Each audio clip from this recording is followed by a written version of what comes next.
Salut David, comment ça va? Salut Alexis, ça va très bien. Heureux de prendre un temps pour jaser avec toi aujourd'hui. Euh, Ma première question, je la pose depuis à peu près 9 mois à tous mes invités parce que j'ai vraiment à cœur l'état d'esprit et l'état psychologique des gens. Je ne sais pas à quel moment les gens vont écouter ça, mais au moment où on se parle, on dirait qu'on a fait 2 pas de recul sur tout le principe de la pandémie, du confinement. Puis une des grandes inquiétudes que j'ai, c'est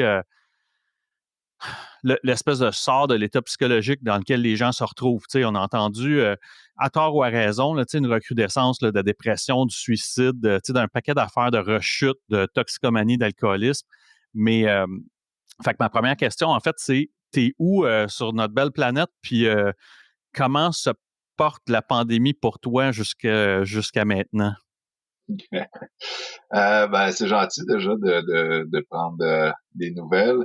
Euh, je te dirais que moi, ça va plutôt bien. Je suis dans le coin de Sherbrooke, mais beaucoup à Montréal pour des tournages, des trucs plus professionnels, artistiques ces temps-ci.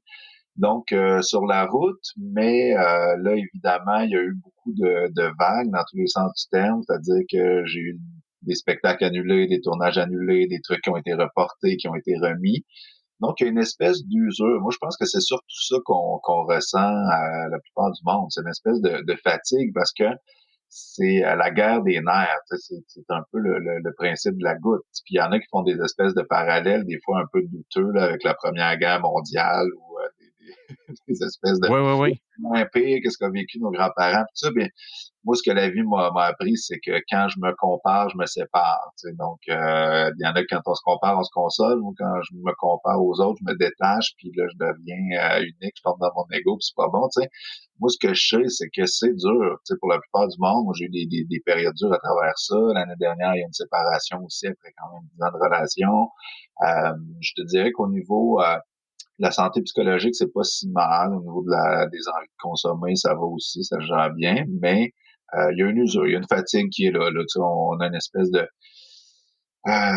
questionnement aussi, tu sais, à quoi va ressembler la vie quand elle va reprendre la normale, ou est-ce que c'est ça la Oui. normale, tu sais? Puis si c'est ça, ben dites-nous-les, puis on va s'organiser en Ça fait conséquence. peur. Ouais, puis ça fait Ouais, peur, tu sais, puis j'ai conté souvent la même anecdote sur le podcast, tu sais, ceux qui sont tannés de l'entendre, mais c'est parce que ça fait une image intéressante où est-ce que, je suis invité à un anniversaire à un restaurant à Montréal, big up au Mousseau, à Montréal, et puis pour l'anniversaire, je m'en vais m'asseoir avec, un couple d'amis. Puis tout se passe bien, tu sais, moi j'habite la Rive-Nord, j'étais à Blainville, fait que je descends à Montréal. Ma blonde descend bien plus souvent que moi, mais tu sais, moi, ça faisait un bout que j'étais pas allé, fait que j'arrive, je me stationne, tout va bien, on passe une super belle soirée. Mais pour un gars qui a pas ça en lui, là, tu sais, je suis pas quelqu'un de nécessairement antisocial, je gagne ma vie en vente, donc je peux pas être antisocial. Je veux dire, tu sais, ça serait absurde. Hem, j'ai pas jamais être dans mes affaires, mais je suis pas un solitaire nécessairement pour autant. J'adore les interactions. c'est un homme équilibré, un peu des deux. Un peu de tout, un peu de tout.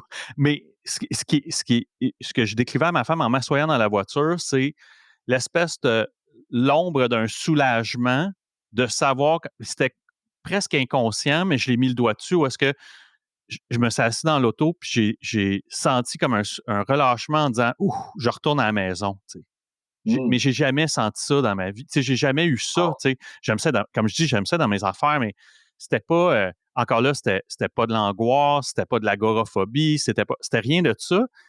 Mais j'ai mis ça sur le dos un peu de la pandémie en disant, ça a créé ça, mais qui, dans d'autres qui ont déjà des tendances anxiogènes, puis tu sais, de dépressives ou autres, ça exacerbe énormément ça, tu sais, au bout, tu sais. Fait que, Mhm. je fais Puis les souvent jeunes ça, aussi, tu sais. les jeunes qui apprennent à vivre dans ce genre de tissu Absolument. social très particulier, plus ou moins décousu par moment, pour un paquet de raisons.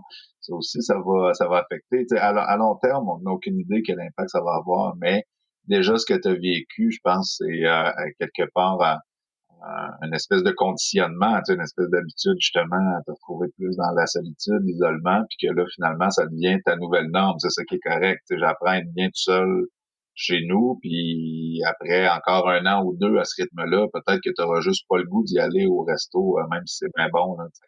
Absolument, mais tu as absolument raison. Puis c'est drôle, tu parles des jeunes. Tu sais, mon fils a un diagnostic d'autisme, puis il a 6 ans, puis il a commencé la maternelle cette année.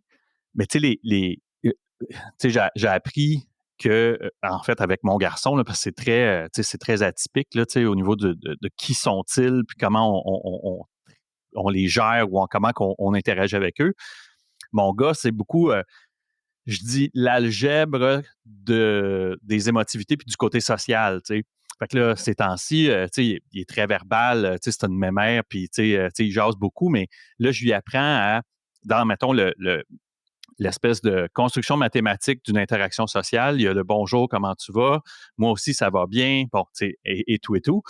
Puis là, je lui apprends à regarder les gens dans les yeux, tu sais. Puis là, il reconnaît un sourire, il reconnaît la tristesse, il reconnaît ces choses-là, mais c'est comme des maths. C'est comme s'il bâtissait une espèce de toile mathématique, là, où est-ce qu'il sait que, OK, mais là, comme je disais à ma femme, puis je dis à d'autres, si tu réponds, hey, ça va vraiment pas, lui, il continue, là, moi aussi, ça va bien, puis la mathématique est bâtie, Ouais, lui, il continue ses affaires, mais toutes ses interactions avec des adultes à l'école, en ce moment, c'est des gens qui ont des masques, fait que ouais. là, il manque comme des variables dans sa combinaison mathématique. Il manque des morceaux là, dans cette Ah ouais, interaction-là. absolument. Fait, fait que là, c'est le regard. Fait que là, il marche beaucoup avec le regard. Il regarde les yeux. Si les yeux sont tristes ou fâchés. Fait que là, des fois, il Ah me regarde. Puis là, il dit, là, t'es fâché. Hein? Je dis, ben non, pas du tout, du tout. Puis là, mais je sais que c'est parce qu'il regarde, on dirait, soit mes sourcils, ou il y a quelque chose dans le haut de mon visage qui essaie ah, d'attacher à ça a-tu rapport, là, pas, tu sais, t'es-tu fâché? Je dis non, ouais. pantoute, pantoute. Puis là, c'est très drôle parce que, comme tu dis, mais là, on va développer, je sais pas si c'est des nouveaux skills sociaux, là, tu sais, des nouvelles aptitudes sociales, mais tu sais, dans le cas de mon garçon, là, je vois que c'est comme une. Puis là, l'année prochaine, il va falloir qu'il mette le masque. Cette année, il faut pas, mais tu sais, il doit pas, mais l'année prochaine, il va devoir. Puis là, ça va être une autre affaire avec laquelle je vais devoir composer parce que tout marche, comme je te dis, c'est comme une construction tout le temps. Là, là, on dessine ou on explique une séquence un peu comme une espèce d'iconographie, là, où ce que je dis, bon, ben, OK, on s'en va, par exemple, je l'ai fait vacciner. Puis, tu sais, j'ai fait toute l'iconographie avec lui. J'ai fait la séquence de on embarque dans l'auto, on s'en va rencontrer des gens, les gens vont, tu sais, là, on va faire la piqûre, puis on va pouvoir aller à la mer. Tu sais. Fait que là, il m'a dit, tu sais, dès qu'on a eu fini ça, il m'a dit, on part quand, tu sais, puis là, Ouais, c'est ça. Il a créé on des va-tu à la mer attentes. à soir, tu sais? Ouais, Je exact, ah fuck! exact. Non, non, c'est pas tout à fait ça, on se prépare, Éventuellement. on va y aller éventuellement. Fait que là, t'as fait comme le gouvernement. Tu lui as fait croire qu'elle allait avoir un beau nanan, avoir son vaccin. Finalement, non. C'est juste que si tu l'as pas, tu vas avoir des Ouais, c'est ça. conséquences Tu vois, négatives. on apprend. Ouais, Je me suis conditionné avec les meilleurs. Heu, ouais, c'est bon. quand, quand je reçois mes invités, tu sais, je commence ça, d'abord avec cette question-là qui est arrivée comme, récemment, pas trop récemment, mais malheureusement pas trop récemment, mais qui est arrivée récemment. Mais sinon, je commence, souvent ma conversation avec, mes invités en leur demandant: «Si je rembobinais la cassette de ta vie, tu me ramènerais où à un événement marquant que soit qui t'est arrivé à toi ou qui t'a influencé, tu sais, que tu as vu, mettons, tu sais, moi, ça a été, particulièrement sur le côté maternel, tu sais, ça buvait fort, puis ça fêtait fort, puis le plaisir était beaucoup rattaché avec l'utilisation d'alcool. Après ça, j'ai constaté aussi que l'utilisation était abusive, mais je pourrais dire que ça, vite, jeune, c'est quelque chose qui m'a marqué, touché, puis tu sais, rapidement là-dedans, ben, tu sais, ça a eu pour effet de ma première brosse parce qu'on m'a demandé de transporter les verres de vin des invités, puis bon, je prenais à gorgée de trop, là, qui était volontairement par le mononcle qui en mettait trop pour pas, tu sais, fait que là, pour pas verser, il savait ce qu'il faisait, là, tu sais, c'était clair Ah, pour moi, bon, là.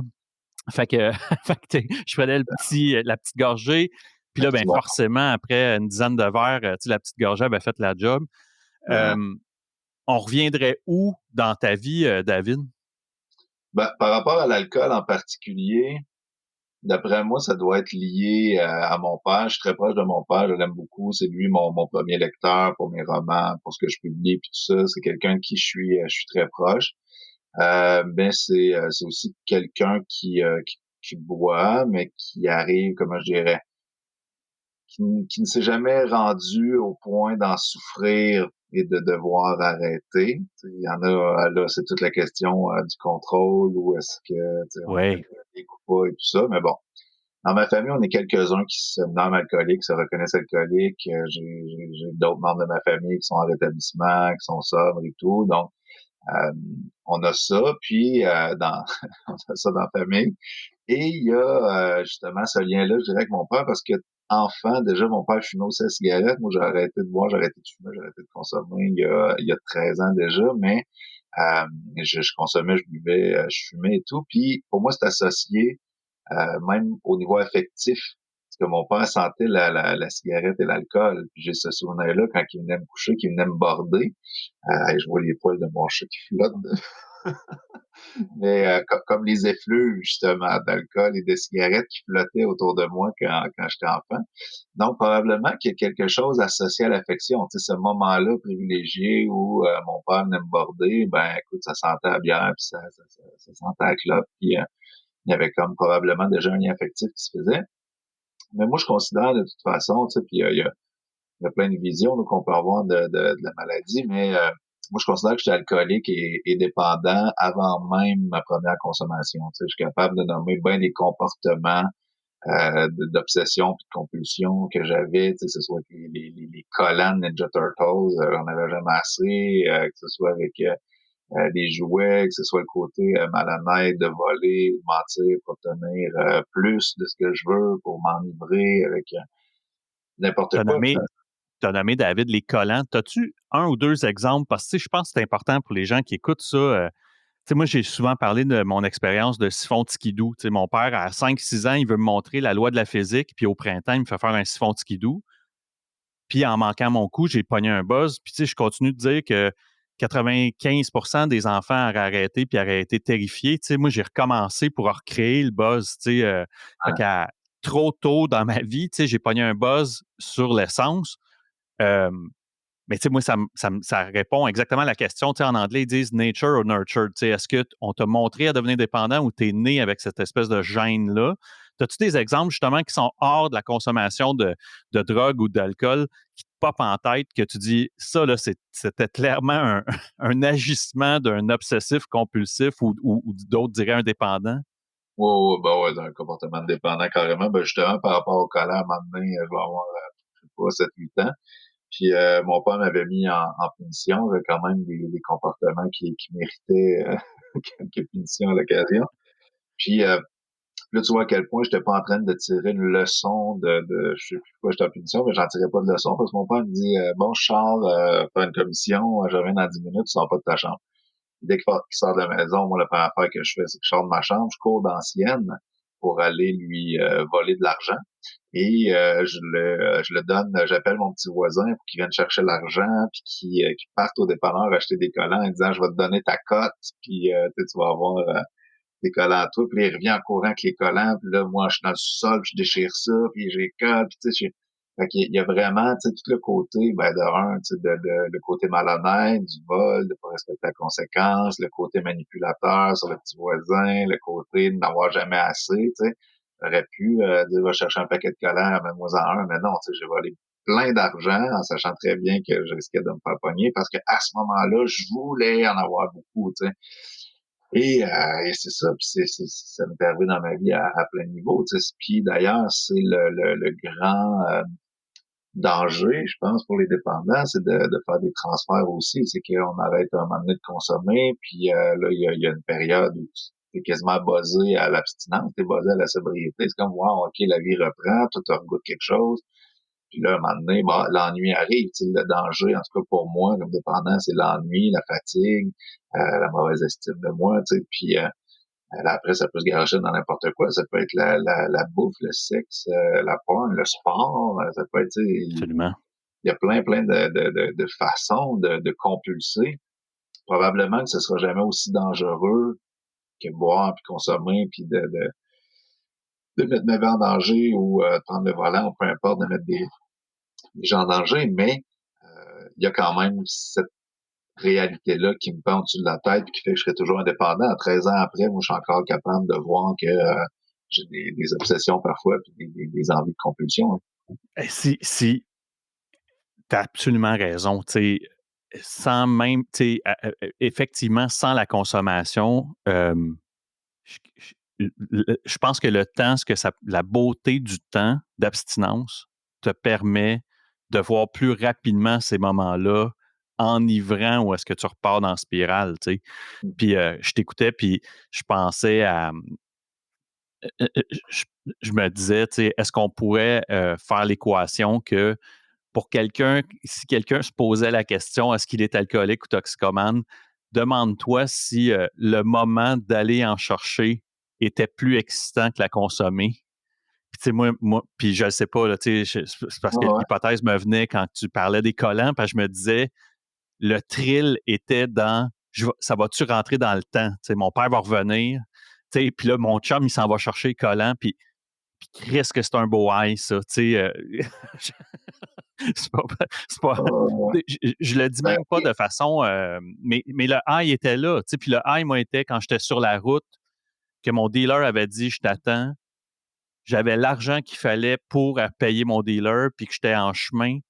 Ce high-là était 1000 fois plus tripant que celui d'avoir ce que j'avais acheté dans les mains, puis que là, mon cerveau commençait à déjà se programmer à quelle excuse je vais devoir donner parce que je ne pourrais pas payer le compte d'hydro, quelle excuse je vais devoir donner parce que je vais être obligé d'emprunter encore à mes parents ou à mon ex. Puis tout ça repartait, là, mais il y a un moment, fait que pour certains qui se demandent en chemin pour la SAQ, là, si ça t'excite plus que quand tu sors de la SAQ avec ta caisse de vin, ouais. peut-être qu'il y a une bout de réponse là. Tu sais. Ben, il peut y avoir de ça, mais il y a quelque chose d'intéressant là-dedans parce qu'effectivement, tu sais, avec le temps, puis vu que tu développes une résistance, peu importe c'est quoi la substance, c'est comme si le temps de trip, le temps de plaisir rétrécit tout le Tout le temps, au temps. point tel qu'à un moment donné, justement, il reste plus rien quasiment du trip, ça vient dans les négatifs, c'est avant de consommer que ça devient plus trippant, ou les premières minutes, c'est les premières doses, mais ça aussi, c'est un enjeu pour les dépendants. Puis moi, ça m'a aidé de transférer des rituels. Tu sais, souvent, c'est le rituel de la consommation ou les habitudes de consommation, tout ça, euh, qui peuvent manquer en plus tu sais, de l'effet de sevrage, tout ça. Puis, tu sais, entre autres, les salles de meeting qui aident beaucoup de monde tu sais, à avoir un réseau social qui avait peut-être juste dans leur lieu de consommation ou de rencontrer tu sais, tout simplement du monde, mais on peut le vivre de plein de façons, tu sais, que ce soit en s'impliquant dans son rétablissement ou même en faisant des transferts, mais sur des choses saines. Tu sais, par exemple, moi, j'ai eu un gros trip de thé. Là, en ce moment, je recommence à boire du café, mais pendant des années, là, je tripais sur le thé. Mais tu sais, écoute, là, à fond, là, j'apprenais toutes les techniques, boire du thé, les sortes de thé. Je me faisais venir des puants rares de Chine, du Japon, tout ce que tu veux, tu sais. Puis je pense que ça m'a aidé. Tu sais, il n'y a pas une façon magique de se rétablir. Il n'y a pas de secret. Tu sais, il y a des choses qui marchent. Quand ça marche, fais-le. Puis après, tu sais, à part aller chercher de l'aide, puis essayer de mettre de la spiritualité dans ta vie, puis des valeurs qui ont de l'allure, tout ça, il y a un bout, il faut que tu trouves ta façon. Tu sais, moi, dans les premières années d'arrêt, fallait que je marche. Tu sais, ça a vraiment passé par la marche, puis c'était pas dans, tu sais, pas de m'entraîner, là, puis de marcher avec des sauts de fluo, puis tu sais, puis c'est correct aussi. Là, moi, je faisais juste marcher, tu sais, quand la soif, là, me consommer une poignée, je Tu marchais. t'aérais, dans le fond? C'est presque c'est le principe de t'aérer, ouais. C'est une façon de méditer aussi, je pense, tu sais, méditer en Oui. marchant, mais bon, j'ai écouté de la musique, puis je mangeais des pommes. Je sais pas pourquoi, tu sais, il y en a qui vont se pitcher dans les bonbons, là. Je sais qu'il y en a beaucoup qui se découvrent un goût pour le sucre, là, surtout quand ils arrêtent de boire, tu sais. Mais moi, écoute, je me suis garoché dans les pommes. Je pense que j'essayais de me faire du cidre intestinal ou je sais pas quoi. Manger. Tu avais un agenda Ouais, caché. c'est ça, je mangeais des pommes comme un fou, mais ça, c'est le genre de petit truc, tu sais, puis je dis pas ça dans le sens de donner un conseil pour de le faire, mais parfois, c'est de se refaire des rituels, c'est puis de trouver des choses non seulement qui nous intéressent, mais qui fonctionnent pour nous. Tu sais, il y a des choses qui fonctionnent pour beaucoup de monde, tu sais, se faire parrainer, faire du meeting, faire des lectures, juste faire du sport, je ça irait, peu importe, mais à un moment donné, tu deviens dans, tu sais, qu'est-ce qui, toi, t'aide? Tu sais, moi, ça a été beaucoup l'écriture. Déjà, j'avais des rêves de devenir écrivain, puis tout ça. Puis là, j'ai enfin pu m'y mettre sérieusement, puis de vivre des petites victoires à travers ça, de grandes déceptions aussi des fois, des grandes blessures, mais avec le temps, tu apprends à tout vivre sans consommer, tu sais. Fait qu'à chaque fois que tu vis quelque chose, que ce soit beau, que ce soit dur, c'est une expérience de plus sans consommation. Puis ça vaut super cher. Que ce soit les premières blessures d'amitié ou d'amour sans consommer, que ce soit la première fois que tu as de l'argent pour vrai dans ton compte, tu pourrais partir en voyage, c'est une trip, ou l'échapper puis te mettre dans la merde. Ces premières fois-là, une fois que tu l'as vécu, soit tu l'as revécu, puis là, quand ça fait 8, 9, 10 fois que tu le vis, ben ça enlève l'automatisme de la consommation. Tu sais, c'est tout de refaire ces patterns aussi mentaux. Normalement, quand il y a quelque chose de le fun, on le fait. Quand il y a quelque chose de dur, on essaie de l'oublier. Mais c'était Oui. tout lié à la consommation.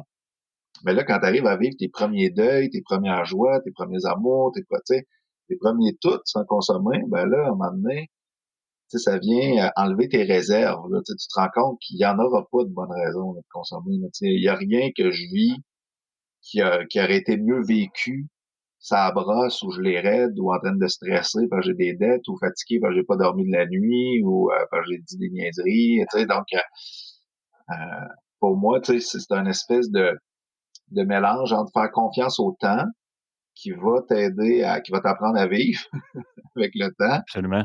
et en même temps de trouver tes trucs à toi, tu sais. Puis d'accepter que ce sera pas ceux de l'autre à côté que tu trouves qu'il y a donc un beau rétablissement puis qui est spirituel, puisque tu sais, si tu essaies de faire comme les autres, tu feras pas comme toi. Tu sais. Puis il faut que tu fasses comme toi. La bonne façon, c'est ta façon à toi. Tout ce qui fait que tu consommes pas, vas-y, tu sais, parce que ça, c'est le gros morceau pour nous autres, puis c'est le gros danger. Bien, c'est hyper intéressant, ce bout-là, parce que moi, à mi-chemin dans mon rétablissement, je me suis mis à embrasser qui j'étais. Parce que je sais, un peu comme, puis je pense c'est la même chose pour toi, tu sais, si j'étais pas indépendant, je serais pas, entre autres, mettons, d'un point de vue professionnel, je serais pas l'individu que je suis, puis Mhm, rendu où je suis dans ma carrière, tu sais. mhm, Parce que j'ai en moi ces éléments, ces élans, mettons, passionnels-là, un peu, là, tu sais, où est-ce que ma blonde a dit affectueusement que je suis très passionné, mais ça fait mhm. aussi que dans ma vie ou dans mes hobbies, tu sais, tu parlais du thé, ben, tu sais, si je me mets à triper, tu sais, je peux dire n'importe quoi, là, mais tu sais, j'ai tripé sur les courses Spartan, mettons, là, tu sais, là, puis là, ben là, dans un été, je n'ai fait 12, tu sais.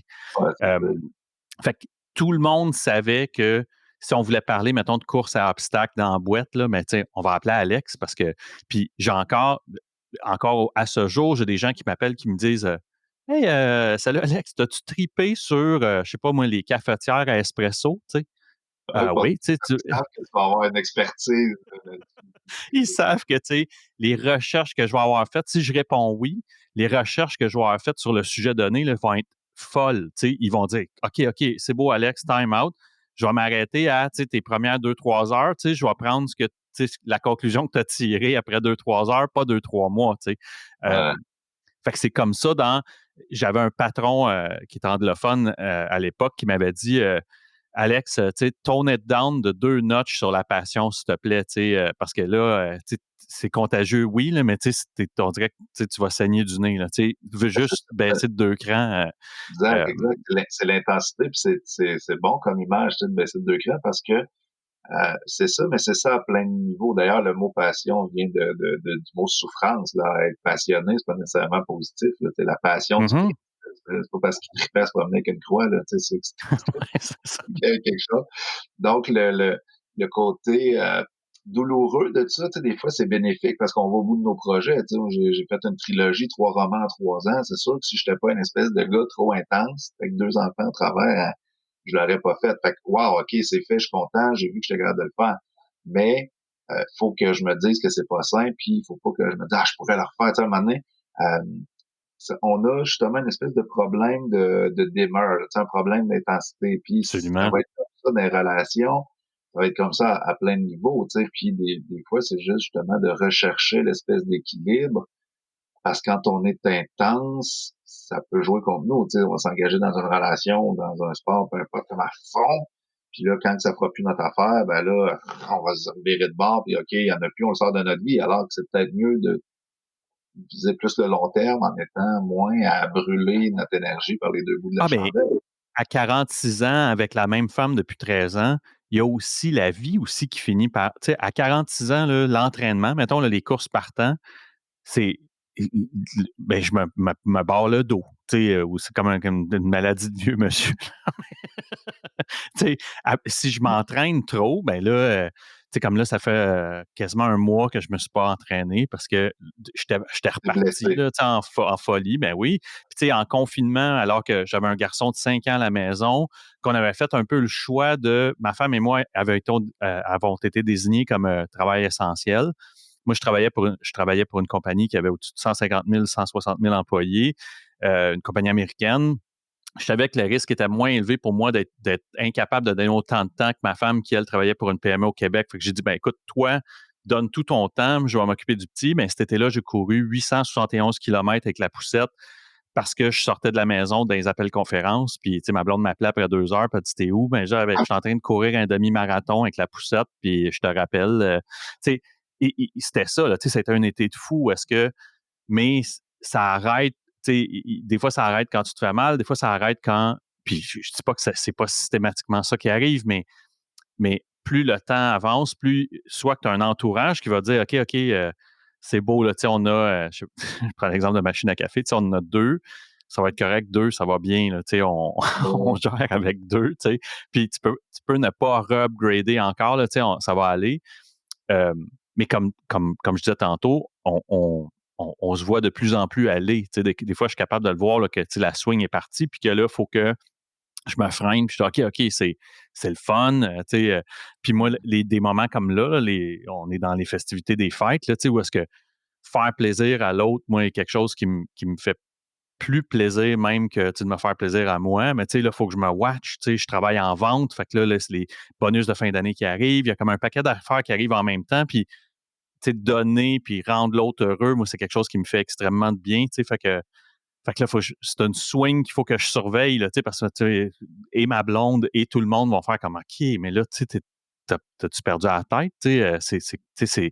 C'est trop, mais pas nécessairement. Fait que là, c'est moi qu'il faut qu'à un moment donné, comme encore, j'en reviens au dimmer, il faut que je baisse de 2 crans en disant OK, c'est correct, ça va bien aller. Je sais pas. Puis après ça, c'est-tu le désir de se faire aimer? Il y a comme un paquet d'affaires qui viennent se mêler là-dedans, mais il y a beaucoup de ce swing-là où est-ce que quand, là, je vais m'asseoir avec toi, me dire, OK, je t'ai acheté telle affaire, mais là, tu sais pas, là, mais ça fait quasiment un mois que je recherche, puis là, je t'ai trouvé, ce qui rend, c'est un cauchemar pour ma femme, qui veut me faire plaisir ou me faire des cadeaux parce qu'elle dit, c'est atroce te faire un cadeau parce qu'elle dit, je sais que si c'est quelque chose que tu cherches en ce moment, tu as trouvé bien au-delà de moi c'était quoi la meilleure affaire, tu sais.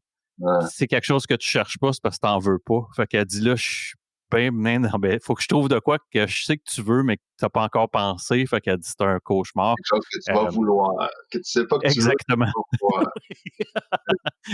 Je veux rebondir sur ce que tu disais parce que tu dis on se voit plus aller après quelques années de sobriété, de rétablissement, mais parfois c'est là aussi qu'est la souffrance, je pense, pour des plus ou moins vieux membres, là, mais tu sais, quand ça fait une couple de 24 heures que tu passes sans consommer, sans boire, c'est vrai que tu dois plus aller. Déjà, tu arrives à maîtriser la consommation, tu tombes moins dans les pièges, tout ça, mais quand tu tombes dans des comportements, justement, compulsifs ou des défauts de caractère, des facettes, mettons, je vais parler pour moi, des facettes de ma personnalité que j'aime moins, ben ça devient aussi souffrant, tu sais, parce que tu te dis, hey, après tant d'années sans consommer, à réfléchir, à me regarder aller, tout ça, puis je tombe encore là-dedans, ou je vais encore avoir cette espèce de réaction-là que je trouve poche.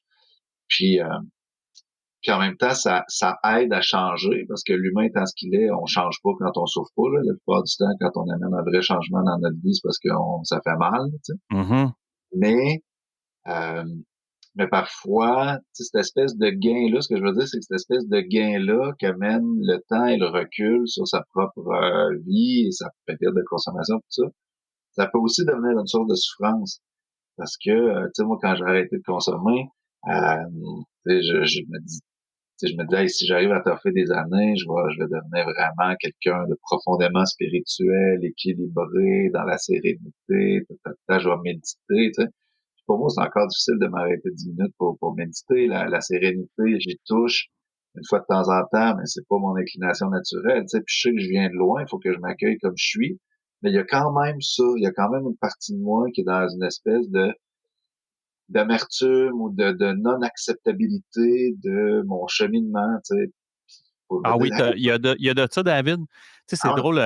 Tu sais, je disais tantôt embrasser, là, tu sais, où ce que j'ai embrassé qui j'étais, puis je pense que parallèlement à ça, il y a vraiment eu profondément là, ça vient de ma gang de chums avec qui on joue aux cartes. Après ça, on a joué à des jeux de société. Là, j'ai trois amis avec qui, tu sais, on a l'humour le plus violent, le plus politically incorrect, mon genre d'humour, mais tu sais, là où est-ce que tout est permis, là, tu sais, les pires bassesses et les pires, tu sais, ça vient d'eux autres, où est-ce que, à la blague, quand on joue aux cartes, on essayait de décrire ce qui venait d'arriver, il y a quelqu'un qui criait over-analyze, tu sais, puis ça voulait dire, OK, Chris, brasse d'autres cartes parce qu'on n'est plus capable de t'entendre. Puis là, tu sais, ça commençait.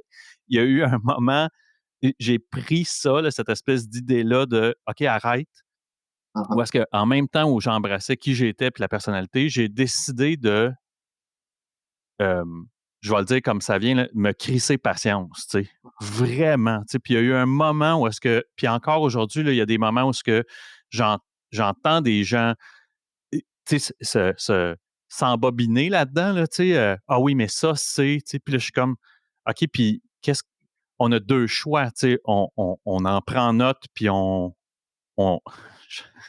c'est tough de la façon dont je le dis, mais on en revient, tu sais, dans le sens que, OK, ouais, là, tu sais, là où on l'embrasse puis on continue, puis on dit, ben oui, des fois, j'ai ça, moi, en moi. Tu sais, j'ai ce petit côté, tu sais, moi, je sais que dans les moments de grande pression, tu sais, je peux facilement tomber dans l'espèce d'apitoiement bien, tu sais, bien, tu sais, très, tu sais, bon. Puis là, il y a quelque part, l'univers, on dirait faut qu'il me foute deux baffes, là, tu sais, en disant, OK, ramène-toi, là, tu sais, ça n'a pas de sens, là, tu sais, t'es comme un ouais, gros bébé lala, tu sais, faut que tu te reprennes, puis, tu sais, go. Euh, mais il y a comme, c'est le côté plus fort que moi, là, tu sais, ben, à un moment donné, j'ai comme fait, ben, OK, tu sais, faut juste que là, je l'identifie plus vite, puis que je réalise que je suis dans cette zone-là, puis que j'en sorte, tu sais. ouais, Puis la suranalyse, moi, puis, tu sais, on parle des meetings, tu sais, on parle des rencontres, tu sais. Il y a eu un moment où est-ce que j'ai dit, OK, là, ça, c'est moi, dans mon expérience à moi, j'avais l'impression que on se suranalysait, tu sais. Puis là, je disais, OK, faut qu'on se foute la paix un peu, là. Tu sais, on arrive souvent d'un endroit qui est, tu sais, quand tu disais se rappeler d'où on vient, tu sais, si tu fais juste un petit flashback, là, on n'en menait pas large, là, tu sais, c'est pas les portes comment je peux dire ça? On n'est pas rentré par les portes, tu sais, de l'Atlas et de la grande distinction, là, tu sais, par la thérapie ou dans une salle de meeting, tu sais, fait que si tu fais juste un flashback d'où tu arrives, tu sais, t'es là, ouais. là, on est ici en train de se demander si c'est du ressentiment ou si c'est mon ego, euh, arrêtons, stop, stop, stop, stop, stop, tu sais, c'est déjà pas pire, là. Je suis d'accord, mais c'est de savoir où mettre le stop. Parce que des Oui, fois, ça peut être bon aussi, tu sais, de se regarder aller. Mais ça me fait absolument. penser à une citation de l'écrivain Mark Twain, je pense que j'aime beaucoup, qui disait c'est facile d'avoir une bonne histoire, ça dépend juste où tu mets la fin, tu sais, ça dépend où tu pars le générique. Fait que quelque part, quelque part, c'est un peu ça, tu sais, si, dans le sens où quand tu regardes le chemin parcouru, tu peux dire dans une bonne journée, tu dis OK, tu sais, si on arrêtait là, ce serait pas pire, tu sais, j'ai réussi à pas consommer pendant X années, j'ai pas scraper mes enfants, j'ai pas mis le feu à la maison, tu sais, j'ai pas rien fait de trop destructeur, compte tenu du fait que je suis indépendant et que je pourrais, tu sais, être quelqu'un de très nocif et malsain. Donc, tu dis, OK, finalement, c'est bon. Mais, compte tenu que tu vas vivre encore demain, même si tu essaies de prendre ça un jour à la fois, moi, il y a des fois où je me dis, tu sais, OK, juste pour aujourd'hui, c'est déjà bon où je suis, mais sans je pourrais aller plus loin, tu sais. Fait que Absolument. ça peut aussi être un moteur de changement. Mais je comprends ton idée, puis je suis absolument d'accord. Mais moi, tu sais, je suis un gars anxieux, fait que des fois, j'ai de la misère à lâcher prise là-dessus. Mais pour aller exactement dans le même sens que toi, tu sais, tu disais, faut se crisser la paix aussi. J'ai mis ça dans un poème il n'y a pas si longtemps, mais j'ai écrit La paix commence par se la crisser soi-même. Tu sais. Fait que parfois, quand tu es en conflit avec tout le monde ou quand tu sais, ça marche pas comme tu veux, ben c'est peut-être parce que ça marche pas avec toi-même non plus. Là, tu sais. Fait qu'il faut Mhm. des fois, en tout cas, moi, c'est ça, tu sais, dans mon besoin, dans mon anxiété, mon besoin de contrôler, de savoir qu'est-ce qui arrive, ben, parfois, je passe à côté de juste profiter de la journée, puis du rêve de mes enfants, puis de faire ce que j'ai à faire. Là. Je reviens à, tu sais, ton progrès ou ton arrivée là-dedans. Tes premières consommations, tu arrives quand dans ta vie, David? Ah, ben ça, c'est une anecdote assez intense, en fait, là, tu sais, qui montre en même temps, qui vient un peu me donner raison. Tantôt, quand je disais que, tu sais, on est dépendant avant même de consommer. Puis moi, dans le fond, ma première consommation est juste venue éclairée avec des méga néons que j'allais être un dépendant de classe olympique, là, tu sais, sans prétention. En fait, je vais avoir 13 ans, je pense, puis j'ai consommé de la drogue chimique, une substance, on nommera pas de substance, mais j'ai consommé une substance chimique qui m'avait complètement défoncé, puis je pense que le côté justement anxieux que j'ai toujours eu, tu sais, qui est un vrai trouble d'anxiété généralisé, en fait, là, tu sais, mais qui avait pas de nom encore à l'époque, c'était juste un grand mal-être, puis tu sais, il y avait de la dépendance déjà sûrement là-dedans, des problèmes familiaux, tout ce que tu veux, tu sais, mais la première fois que j'ai consommé, moi, ça a été l'épiphanie, là, tu sais, quand ça a embarqué, là, c'était comme, wow, c'est quoi cet état-là, esti, où tout à coup, je suis bien avec moi-même, tu sais. Puis, on a recroisé le gars qui nous l'avait vendu, tu sais, c'était dans mon petit village, à Pointe-du-Lac, tu sais, puis on était au village, justement, dans le cœur du village. Puis moi, je nageais dans Gravel, la petite école, une prof qui était sortie, nous engueulant, c'était pas chic. Puis on recroise le gars qui nous l'a vendu. Puis moi, spontanément, j'ai dit, man, c'est trop hot, je vais en faire à tous les jours. Puis lui, il m'a dit, tu peux pas en faire à tous les jours, ça gèlera plus. Puis ma réponse a été, ben, je vais en faire plus. Fait que moi, ma première Fuck, consommation, t'as 13 ans, là. j'ai 13 ans, ma première consommation, déjà, je sais que j'en veux tout le temps. Puis s'il y a un problème avec le dosage, je vais augmenter le dosage. Tu vas t'occuper du dosage. Fait que, tu sais, ça part mal en crise, là, tu sais. Puis après, ben, évidemment, il y a l'alcool qui est embarqué là-dedans, la cigarette, puis tout. Tu sais, moi, mon père, il avait son frigidaire à bière dans le sol, puis il y avait un bar. Fait que, écoute, je te vidais le frigidaire, j'avais des pots maçons, je mélangeais je faisais toutes sortes de mix. Fait que c'est arrivé très tôt, très vite. Puis, tu sais, Est-ce que, David, est-ce que très tôt, très vite, est-ce que, parallèlement à ça, est-ce que très tôt, très vite, il y a justement ces premières semences-là où ce que tu te rends compte que il y a un delta entre toi puis le voisin, tes pairs, tu sais, mettons dans le même exercice de consommation, est-ce que vite, vite, il y a déjà une voix, une espèce de Jiminy Cricket en dedans de toi qui fait comme Hey, ton chum, il l'a pas dit ça, qu'il voulait en faire tous les jours ou y a-tu déjà ça? ouais, c'est assez clair assez vite. De toute façon, tu sais, ouais, c'est ça. Tu sais, j'étais celui qui consommait le plus et le plus mal, je dirais, tu sais, puis qui avait ouais. Mais je me tenais avec beaucoup de dépendants aussi. Fait qu'à un moment donné, ben, tu sais, je pense que tu finis d'une façon ou d'une autre par te retrouver avec des Te gens qui te reconnaître? ressemblent, tu sais, quand tu Oui, t'en de la consommation.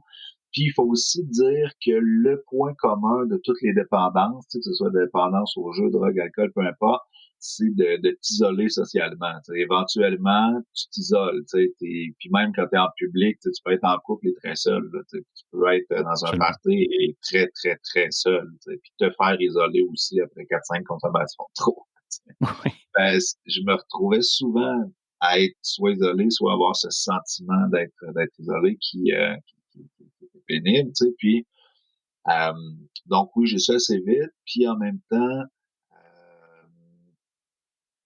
j'essayais de protéger ma consommation beaucoup, tu sais, de façon plus ou moins consciente, mais tu sais, je consommais en cachette, mais il y a eu une époque où je consommais en cachette de mes amis de consommation. Tu sais, on allait chercher du stock, de l'alcool, peu importe, puis moi, je m'arrangeais pour en avoir plus ou en avoir à la maison ou d'en voler aux autres, ou en tout cas de me retrouver Ou pour... de se starter avant que la soirée commence, tu sais. Exact. De se déboucher, mettons, tu sais, l'exemple de l'alcool, mais tu sais, de se déboucher 3, 4 bières avant de s'en aller au bar avec les amis, tu sais, c'est quelque chose que, tu sais, moi, j'ai expérimenté, là, tu sais. Fait que, tu sais, je comprends exactement ce que tu dis, tu sais, tu vas en chercher tant. Il y avait l'espèce de bout de gravy, là, tu sais, de bout d'extra que, tu sais, personne ne savait. Ça, c'était, tu sais, c'était comme ton stash personnel, puis le Ouais. reste, c'était à partager avec les amis. Euh, donc, effectivement, il y a de ça. Euh, ça les, les premiers moments arrivent à quel âge, toi, où ce que tu commences à dire Eh non, Chris, ça peut pas être ça, ma vie. Ça va arriver à quel âge? Quels vont être les événements ou les éléments qui vont justement te pousser à penser que peut-être que d'arrêter, ça serait une option? Ouais. Ben, en fait, ça a été une grosse source de souffrance pour moi, tu sais, puis j'ai envie de faire un lien avec les fameux bas-fonds. Tu sais, souvent, on va dire que les gens qui arrêtent de consommer, c'est après un bas-fond ou un petit instant, je vais juste... Oui, je te rappelle, je suis en podcast, merci. Bon. Donc, Une ligne terrestre, David. T'es tellement old school. exact, c'est mon tour. Hey, tu viens de découvrir ça. Merci, Alexis. Tu vois, on est on est dans mon vrai bureau, là. Je suis pas dans un studio en train de faire semblant que... Non, donc, ce que je te disais par rapport au bas fond, tu sais, c'est que souvent, c'est ça, on dit, les gens, ils arrivent à l'arrêt de consommation parce qu'ils frappent un gros bas fond, plusieurs bas fonds. Puis moi, je pense que ce qui fait qu'aujourd'hui, vraiment, c'est clair que je consommerai pas aujourd'hui, puis peut-être probablement pas demain non plus, c'est que moi, j'ai aligné plein de bas-fonds en protégeant toujours ma consommation. Tu sais, je m'imaginais tellement pas vivre sans consommer, j'avais tellement de mauvaise estime de moi, c'était tellement inconcevable de pas avoir ces béquilles-là, que même quand c'était évident qu'il fallait que j'arrête, ben j'essayais de changer de substance, je diminuais, j'allais voir des médecins pour faire prescrire des pilules par-dessus ma consommation. J'ai vraiment tout essayé. Puis pendant des années, tu sais, moi j'ai des souvenirs de consommer en pleurant, en faisant attention de pas pleurer dans ma consommation, là, tu sais. Donc c'était vraiment de la grosse souffrance, tu sais. Puis avant de lâcher prise, puis je souhaite ça à personne, tu sais, quelque part, il y a sûrement de très belles années. Je passais à côté de très belles années parce que je me suis accroché désespérément à l'alcool et à la drogue, tu sais. Donc il y a il y a ça, tu sais, qu'est-ce qui a fait que j'en suis venu à arrêter? Ben, ça a été vraiment un épuisement total, complet, après des années de difficultés. Puis moi, paradoxalement, j'étais plutôt fonctionnel. Puis c'est pas, tu sais, je m'en vante pas parce que ça m'a plus nuit que ça m'a aidé finalement, mais toujours dans cette idée de protéger la consommation. Puis j'ai une certaine facilité à l'école, tu sais, donc j'ai quand même fait mon cégep, j'ai fait l'université, je travaillais, mais évidemment, je n'étais pas à mon top, puis j'ai fait des erreurs aussi à travers tout ça, mais il y avait donc un espèce de côté où tu sais, c'est pas si pire, tu sais, je garde mes jobs, puis oui, je suis endetté, mais je Ouais. travaille, puis tu sais, je paye mon sol minimum de carte de crédit tout le temps, puis j'arrive à m'organiser, puis tu sais, avec 50 000 en tourloupette, mais il y avait cette espèce de côté toujours, tu sais, de protéger, puis j'ai maintenu ça à bout de bras. Tu sais, moi, je pense qu'à 18 ans, 19 ans, je savais que j'étais indépendant. À 22, 23 ans, j'avais déjà le désir d'arrêter de consommer, mais j'étais pas capable. À 25 ans, j'ai commencé à faire des démarches, puis finalement, quand je me suis vraiment résolu à arrêter complètement, quand j'ai compris que pour moi, la réduction des méfaits, ça marcherait pas, puis que de changer de substance, ce serait pas assez, c'était à 28 ans. C'est le 29 octobre 2008. C'est vraiment à 28 ans que j'ai capitulé, que je me suis crissé à genoux, puis que là, j'ai dit, OK, faut que j'arrête. Je suis allé chercher de l'aide, tu sais, puis cette aide-là, elle m'est venue beaucoup par l'accueil, tu sais, puis moi, c'est pour ça que j'accepte de partager le message, puis que je suis vraiment pas sensible à l'anonymat, dans le sens où ça me dérange pas qu'on sache que je suis indépendant, puis que je crois aux fraternités anonymes, puis que je pense que, tu sais, ou les thérapies, les psychologues, tout peut aider, mais je crois beaucoup aux fraternités anonymes, entre autres, parce que j'ai vu beaucoup de monde que ça peut aider, puis euh, il y a, tu sais, je tiens à l'anonymat dans le sens où dans les médias publics, je fais attention, tu sais, de pas voilà, de pas briser mon anonymat ou celui des autres, mais euh, ça me dérange pas de dire que je suis dépendant, que je suis en rétablissement, que j'ai eu besoin d'aide, que je suis allé en chercher. Parce que moi, ce qui m'a aidé, c'est l'accueil. C'est du monde qui était dépendant en rétablissement, sobre, des alcooliques sobres, des dépendants en rétablissement, qui m'ont accueilli en Et qui étant vont bien. Des exact, gens, tu sais, moi ça, c'est ce qui m'avait, tu sais, moi, j'étais allé à la maison Jean-Lapointe, puis ouais, une des premières choses, puis j'étais aussi de cette école-là où est-ce que, tu sais, moi, j'avais appelé le médecin de famille. Le médecin de famille m'a prescrit de l'Ativan, tu sais, qui est tu sais, ça, qui est un dérivé de la morphine, tu sais, qui est un opioïde, en fait, là, tu sais. Et donc, moi, j'appelle la blonde d'un ami que je sais elle m'avait déjà dit que son père en consommait beaucoup. Fait que je l'appelle puis je dis, ben, voici le nombre de milligrammes qui est écrit sur ma prescription. Tu sais, elle dit, écoute, elle dit, mon père prend même pas ça. Fait qu'elle dit, ce que je comprends que ton médecin veut faire, c'est il veut t'assommer, sinon, tu sais, en fait, tu vas faire dodo ta désintox. Fait que là, Bon, je comprenais que tu sais, ça aurait été une gaffe, euh, probablement une gaffe mortelle si j'allais chercher cette prescription-là, si je l'exécutais. Là, tu sais, cette prescription-là, ça aurait été mortel. Euh, et ça a été tu sais, ça, je pense que ça a été, tu sais, la c'est un bon chienne m'a réflexe souvent que tu as eu, sauvé, tu sais. c'est un Ben très oui, bon réflexe exactement. que tu as eu d'aller vérifier parce que là, c'est exactement ce dont on parlait tu sais, de changer de substance ou de transférer, mais des fois, ça peut être transféré dans quelque chose de plus dangereux ou de très mal Absolument, tu fait. sais. Puis les Dans le premières accueil, personnes, tu sais, les ouais, premières personnes que je vois qui, tu sais, on dirait qu'il faut que ton cerveau valide. Fait que lui, il consomme pas, puis il a l'air content de même, il a l'air heureux de euh, même. Tu sais, on dirait que ton cerveau, il est pas capable de processer ces deux informations-là côte à côte. Tu sais, il est abstinent, c'est clair, parce que il est en train de souffler un gâteau de 5, 10, 15 ans, des fois 6 mois, puis il est heureux, tu sais, ça a ouais, l'air sincère, là, il a l'air vraiment content pour vrai, tu sais, puis fait que t'as raison que moi, ça a été révélateur à l'os, là, tu sais, parce que le plaisir était systématiquement associé à une consommation quelconque, peu importe quelle était, et souvent partagé. Quand je dis ça, c'est que oui, il y a de quoi de très égoïste, là, tu sais, il ne faut pas qu'il en manque à moi d'abord et avant tout, ça c'est certain. Mais tu sais, moi qui a toujours aimé partager le plaisir, mais c'était le plaisir toxique ou de toxicomanie ou d'alcoolisme ou d'ivresse, il fallait qu'il soit partagé. Puis là, on dirait que tu sais, je pouvais fermer tu sais, la case de cette journée-là. Là, c'était le best. Là, tu sais. ouais, ouais, Fait que tu as raison, tu sais, la fraternité, ce qu'elle amène, c'est un témoignage de gens qui font ce que tu aspires à faire, c'est-à-dire de ne plus consommer, mais qui gardent la plupart, parce que tu vas aussi avoir des exemples, justement, ça l'aide aussi le rétablissement, je pense, là, de voir des gens qui saumurent encore des émotions que tu trouves, tu es là, waouh, moi je veux pas ça, tu sais, fait que il y a de tout, tu sais, et donc beaucoup de bonheur, mais tu as aussi des gens qui, dans l'abstinence, restent malheureux. Puis là, tu dis, ah, tu exact. vois, ça, c'est ce que je veux pas. Ouais, des contre-exemples qui peuvent être aidants, effectivement, tu sais, Ben oui, c'est ça, tu dis, ce qui est encore plus aidant, c'est de les accueillir, ceux-là, puis d'essayer de les aider à oui, sortir de leur malheur, même si c'est pas toujours évident. Mais juste pour l'anecdote, c'est justement l'idée des vieux membres puis qui ont l'air heureux puis tout ça. Tu sais, moi, quand je suis arrivé dans les salles, il y a un membre qui avait beaucoup d'attrait, tu sais, c'était un professionnel puis tout. Puis, tu sais, il y avait de la classe puis il avait l'air heureux, tu sais. Puis lui, il avait 6 mois. Quand je suis arrivé, il avait 6 mois d'abstinence. Puis je me souviens que ça m'avait vraiment impressionné. J'étais comme, man, ça fait 6 ans 6 mois qu'il n'a pas consommé. C'est un Jedi, là, tu sais, de la ben spiritualité, là, oui, c'est hot, là. Quand t'as jamais pas consommé pendant 6 jours, quelqu'un qui a 6 mois, c'est hot, hein. c'est le bout de la merde, ouais.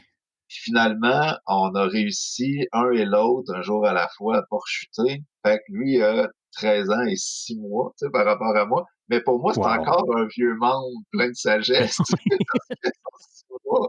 Puis tu sais, vu que je suis arrivé puis que je l'ai comme, wow, tu sais, fait qu'il y a toujours comme un 6 mois d'avance sur moi, tu sais. Tant qu'il rechute pas, c'est mon mentor, c'est un modèle. Puis c'est drôle, tu parles de mentor, mais tu sais, dans ça, le mentorat, le parrainage, tu sais, qui va être encouragé, euh, ça aussi, moi, c'est quelque chose parce qu'en thérapie, il nous disait, là, ça roche, il faut que tu trouves ça vite, là, tu sais, un parrain, quelqu'un qui va te mentorer dans ton abstinence, dans ton rétablissement. Puis, il a fallu vite que je me pose la question si je cherchais une figure fraternelle ou paternelle à m'inspirer de, tu sais. Ouais, Tu sais, je t'ai nommé tantôt Gaston, qui fait partie des épisodes avec qui j'ai enregistré, mais tu sais, Gaston, c'est une des premières choses parce qu'il parraine puis il aide beaucoup de gens, puis il m'avait dit, je serais pas super disponible, là, puis tout, puis j'avais dit non, mais, puis il me nommait d'autres gens qui étaient des gens de mon âge, ou tu sais, puis j'avais dit non, non, non, moi, je cherche vraiment quelqu'un de paternel, puis pas de fraternel, puis c'était quelque chose, c'est bizarre, hein, mais tu sais, c'était important pour moi que la figure soit très, il y avait l'image du vieux sage là, qui supervisait tout ouais, ça. Là, puis alors qu'un body, j'aurais eu de la misère à me faire dire mes 4 vérités par mon body ou une figure très fraternelle. Fait que c'était vraiment particulier. Puis, mais tu as raison que l'inspiration se trouve à peu près dans c'est tu vas trouver tes sources d'inspiration à peu près dans n'importe quoi ou n'importe qui, mais il faut que tu aies l'esprit ouvert à la trouver, vraiment.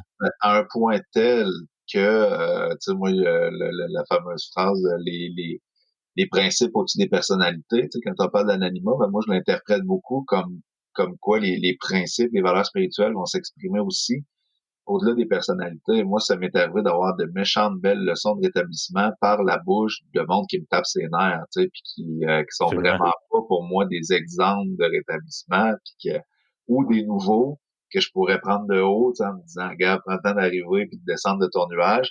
Mais les autres sont dedans, ils en mangent, ils sont 24 heures sur 24 là-dessus, pendant que moi, je tripe sur mon truc, puis mes petits romans, les autres sont encore branchés sur le 220, tu sais, les lectures. Absolument. Fait que parfois, puis c'était une belle leçon d'humilité, tu sais, l'humilité aussi, c'est une valeur spirituelle qu'il faut développer, tu sais, puis donc, quand tu dis d'avoir l'esprit ouvert, c'est aussi d'avoir l'esprit ouvert que la vie va te donner des messages, mais ça viendra pas toujours du vieux sage en qui tu as confiance. Parfois, oui, lui, il a une bonne poche de sagesse, il peut t'en donner, là, mais des fois, tu vas ramasser des morceaux à des endroits étonnants, tu sais. Ben, moi, le podcast me fait ça. J'ai d'abord essayé de le faire presque uniquement francophone. Le podcast, j'ai eu beaucoup de difficultés. Puis, ça, c'est un autre épisode en soi sur la relation qu'on a avec l'anonymat. C'était super difficile.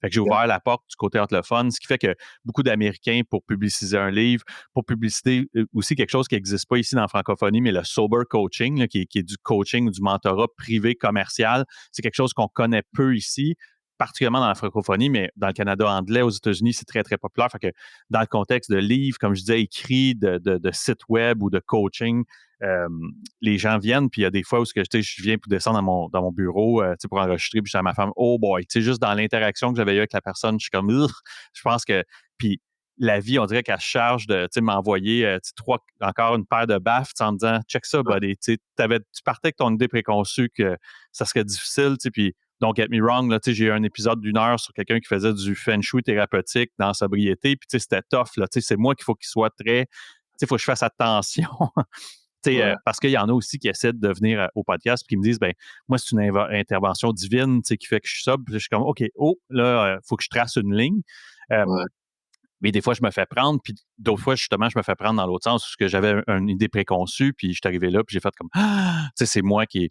Là, je sais qu'on est pressé par le temps, David, puis je veux vraiment pas rusher, mais la dernière question que j'ai pour toi, David, c'est euh, la diète saine quotidienne de quelqu'un qui veut garder son rétablissement puis sa sobriété en santé, ça ressemble à quoi pour toi aujourd'hui, David?